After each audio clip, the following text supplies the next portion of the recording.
Hello guys! Samahan niyo naman kami mag-chill ngayon ng mga office mates ko. Dito nga namin napiling mag-venue sa Chill Bar Shaw Boulevard para di na nga kami lumayo dahil tapat lang naman to ng office namin. At kung gusto niyo puntahan ito ay dito lang yan sa second floor ng Star Mall EDSA Shaw, City of Mandaluyong. Sa tapat lang to ng WCC at malapit to sa may paradahan ng jeep papuntang Kalentong. Itutour ko na lang din kayo guys sa loob para in case gusto nyo ditong mag-venue ay alam nyo na kung saan may magandang spot at kung anong itsura sa loob. Dahil matagal na nga namin plano ito, 2 months pa lang before birthday ni Win ay nagpaplano na kami mag-chill, mag-relax, mag-enjoy, mag-inom. At finally, eto na nga kami sa aming destination. Pagdating nga namin ay may isang tower na silang iniinom at umorder pa nga si Win ng isa pa para doon naman ilagay sa pesto ko. Wala naman talaga akong balak mag-inom dahil galing pa akong duty at wala pa rin akong tulog kaya dapat mamumulutan lang sana ako. Pero inisip ko baka naman mamulubi si Win sa kaka-order ng pulutan dahil sobrang mahal naman dito. Kasi pagdating namin meron na ditong isang nacho sweet worth 269 pesos.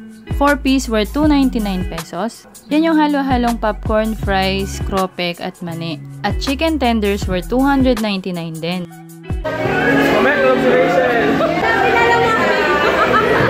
At kita niya naman yung kaibigan ko, utak negosyante talaga.